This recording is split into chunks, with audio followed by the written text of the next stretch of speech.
नमस्कार, आपके साथ मैं हूं मुस्कान नागदा। आप देख रहे हैं हिंदुस्तान मेल न्यूज।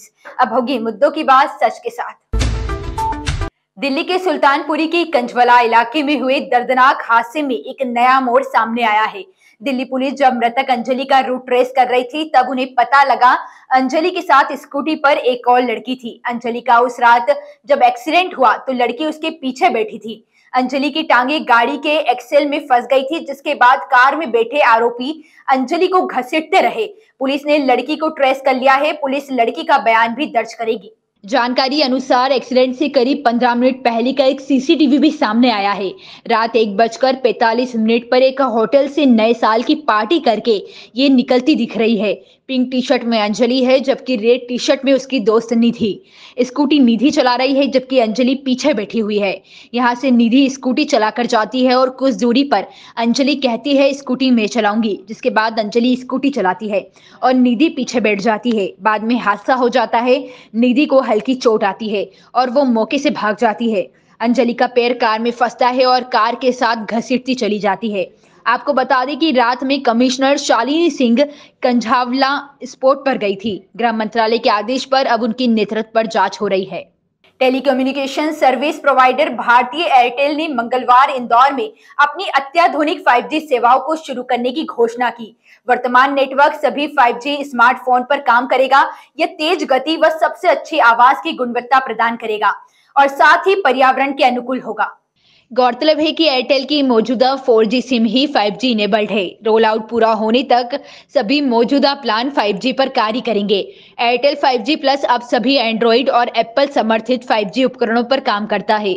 एयरटेल की 5G प्लस सेवाएं आज से इंदौर के Vijaynagar, Rasoma Chowk, Bombay Hospital, Radisson Square, Khajrana area, Sadar Bazaar, Geeta Bhavan, Panchsheel Nagar, Abhinandan Nagar, Patrakar colony, Yashwant Road, Phoenix Citadel Mall सहित अन्य प्रमुख स्थानों पर उपलब्ध है। एयरटेल पूरे शहर में अपनी सेवाओं को उपलब्ध कराने के लिए तेजी से अपने नेटवर्क का विस्तार कर रहा है। इंदौर में 8, 9, 10 जनवरी को प्रवासी भारतीय सम्मेलन होना है। अतः प्रवासी भारतीय सम्मेलन की तैयारियों को लेकर इंदौर पुलिस काफी तैयारियां करने में जुटी हुई है। इसी कड़ी में कार्यक्रम में हिस्सा लेने के लिए प्रधानमंत्री नरेंद्र मोदी के साथ ही राष्ट्रपति सहित कई देशों के लोग और वीआईपी आ रहे हैं। उनकी सुरक्षा में किसी तरह की कोई दिक्कत ना हो, इसको लेकर इंदौर पुलिस ने इंदौर शहर में सुरक्षा को लेकर, ट्रैफिक को लेकर एक नया प्लान बनाया है और कई जगह पर पूर्णतः प्रतिबंध भी लगाए गए हैं। दरअसल इसी कड़ी में इंदौर के ट्रैफिक डीआईजी महेश चंद्र जैन ने प्रवासी भारतीय सम्मेलन में आने वाले प्रधानमंत्री नरेंद्र मोदी एवं राष्ट्रपति की सुरक्षा के चलते इंदौर एयरपोर्ट से ब्रिलियंट कन्वेंशन सेंटर, जहां पर प्रवासी भारतीय सम्मेलन होना है, वहां तक पहुंचने वाले मार्ग को पूरी तरीके से 8, 9, 10 जनवरी तक उस रोड के ट्रैफिक को सुरक्षा के चलते डाइवर्ट कर दिया है और वहां पर किसी भी तरह के भारी वाहन और छोटे वाहनों का चलना प्रतिबंध रहेगा। बता दें, इंदौर में प्रवासी भारतीय सम्मेलन को लेकर जितने भी वीआईपी आएंगे वह इंदौर एयरपोर्ट से सीधे कार्यक्रम स्थल तक पहुंच सके। इसलिए इस क्षेत्र को पूरी तरीके से 8, 9, 10 जनवरी तक अन्य दिनों की तरह चलने वाले वाहन चालकों के लिए प्रतिबंध कर दिया गया है। यहाँ पर सिर्फ वीआईपी और प्रवासी भारतीय सम्मेलन में शिरकत करने वाले लोगों के वाहन ही इस रूट पर दौड़ते हुए नजर आएंगे।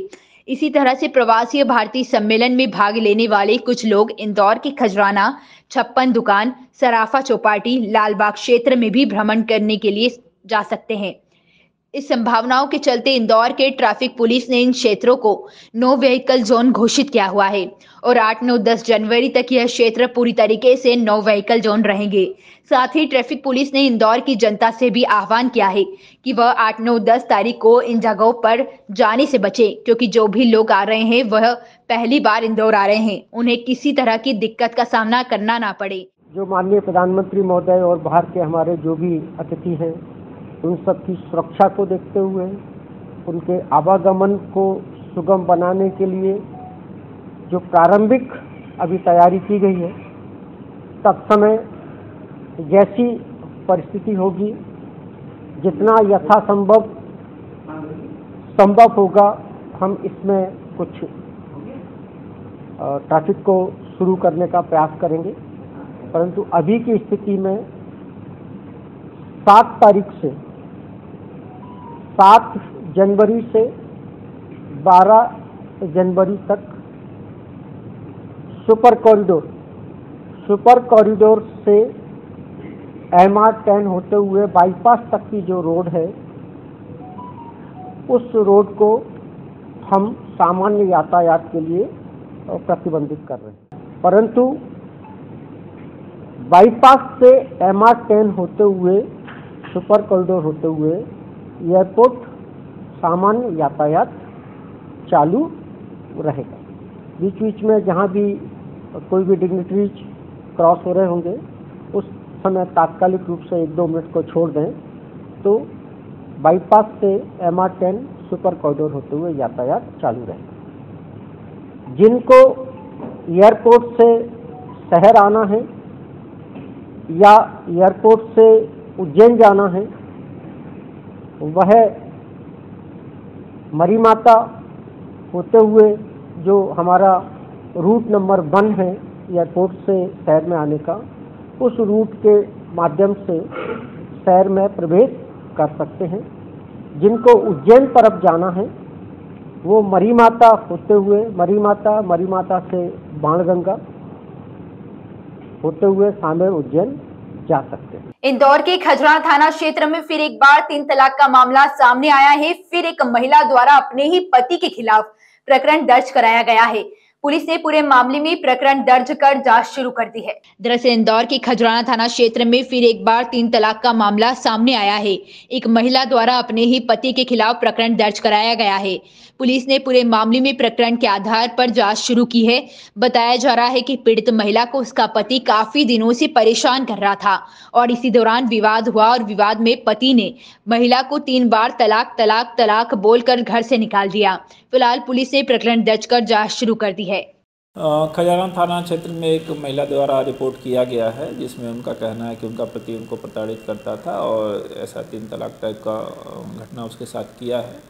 जो संबंधित धारा है उसके तहत इसमें अपराध पंजीबद्ध किया गया। इंदौर में लगातार बढ़ती ठंड के साथ चोरी की वारदातों में भी इजाफा होता नजर आ रहा है और इसी के तहत शहर के विभिन्न थाना क्षेत्रों में कई चोरी की वारदात सामने आई है, जिनमें से लसूड़िया थाना क्षेत्र के ओमेक सिटी में रहने वाले कारोबारी के यहां से लाखों रुपए की चोरी की घटना हुई है। दरअसल इंदौर के लसूड़िया थाना क्षेत्र स्थित शुभानगंज ओमेक सिटी में रहने वाले पवन शर्मा के यहां पर बीती रात को अज्ञात चोरों ने चोरी की वारदात को अंजाम देते हुए 1 लाख से अधिक की नगद राशि व सोने चांदी के जेवर लेकर फरार हो गए।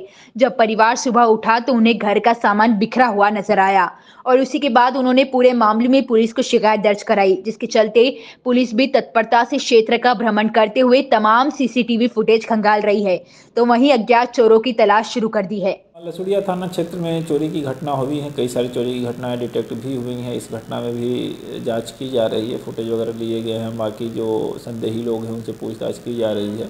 आसपास रहने वाले लोग हैं जिनको जानकारी हो सकती है उनसे बयान लिए जा रहे हैं। 8 से 10 जनवरी तक इंदौर में होने वाली ग्लोबल इन्वेस्टर समिट में हिस्सा लेने के लिए 65 से अधिक उद्योग समूहों ने सहमति दी है। इनमें आदित्य बिरला समूह के कुमार मंगलम बिरला, अडवाणी समूह के प्रवण अडवाणी, टाटा इंटरनेशनल के नोएला टाटा, बजाज फिनसर्व के CMD संजीव बजाज, गोदरेज इंडस्ट्री के CMD नादिर गोदरेज, ITC के संजीव पुरी, किर्लोस्कर ब्रदर्स लिमिटेड के संजय श्री किर्लोस्कर भी शामिल है। जानकारी के मुताबिक समिट में आने के लिए फोर्स मोटर के चेयरमैन अभय फिरोदिया, पिरामल इंटरप्राइजेस के chairman Ajay Piramal, JK cement limited के राघव पथ सिंघानिया, हिंदुस्तान यूनिलीवर के संजीव मेहता, भारतीय इंटरप्राइजेस के Rakesh Bharti Mittal, Larsen and Toubro समूह के CEO SN सुब्रमण्यम की भी सहमति शासन को मिल चुकी है। CA टायर्स के अनंत गोयंका, डालमिया भारत समूह के पुनीत डालमिया, HEG के रवि झुंझुनवाला, JK टायर्स के Raghupati Singhania, Volvo group India के कमल बाली, SR लिमिटेड के प्रशांत रुइया, मेदांता समूह के डॉक्टर नरेश चौहान, डाबर इंडिया के मोहित मल्होत्रा आदि भी इसमें शामिल है। अपने स्कूल से घर आ रही नाबालिग छात्रा को घर छोड़ने का बोलकर अपने साथ ले जाकर जंगल में दुष्कर्म की घटना को अंजाम देने वाले अपराधी को पुलिस ने उसकी बाइक के नंबर के आधार पर ट्रेस कर अपनी हिरासत में ले लिया है। वहीं पुलिस नाबालिग बच्चे का मेडिकल करवा रही है। इंदौर के खुड़ेल थाना क्षेत्र में रहने वाली 14 वर्षीय बालिका जब अपने स्कूल से घर अकेली पैदल लौट रही थी तो आरोपी भानु बालिका के पास आया और घर छोड़ने का दिलासा देकर अपने साथ 3-4 फॉल्ट रोड पर जंगल में लेकर पहुंचा और बालिका के साथ गलत कृत्य की घटना को अंजाम दे डाला। जब जंगल के रास्ते से ग्रामीण व्यक्ति ने बच्ची के कपड़े अस्त व्यस्त देखे तो तुरंत ही वह गाड़ी को रोककर बच्ची के पास पहुंचा, जिसको देख आरोपी वहां से भाग निकला। भागते समय आरोपी जिस गाड़ी से आया था उसका नंबर ग्रामीण व्यक्ति ने देख लिया, जिसकी सूचना पुलिस को दे दी गई। पुलिस ने गाड़ी नंबर के आधार पर आरोपी तक पहुंचकर उसको अपनी गिरफ्त में ले लिया है। ले गया और मेन रोड से अंदर जंगल में करीब 200 मीटर अंदर ले जाके उसके साथ कुकृत किया और संभवतः जो है उसकी हत्या भी कर देता वो। तो चूंकि एक राहगीर ने उस जो रास्ते पे उन्हें देखा तो वो राहगीर पहले आगे गया और जब वापिस आया तो उसने फिर वो बच्ची के जो है वस्त्र को अस्त व्यस्त देखा और बच्ची थोड़ी अनकॉन्शियस टाइप की थी। उसने उसको रोका तो वो भाग गया। उसके वाहन से उसका पता चला, बच्ची को उसका इलाज करवाया गया, बच्ची स्वस्थ है अभी। और फिर उसने जो बयान दिए उसके आधार पर उसके खिलाफ जो है कुकृत का पास्को एक्ट का प्रकरण पंजीबद्ध करके विवेचना में लिया गया है। ऐसी ही खास खबरों के लिए हमारे साथ बने रहिए हिंदुस्तान मेल न्यूज पर। हमारे चैनल को सब्सक्राइब करना ना भूलिएगा।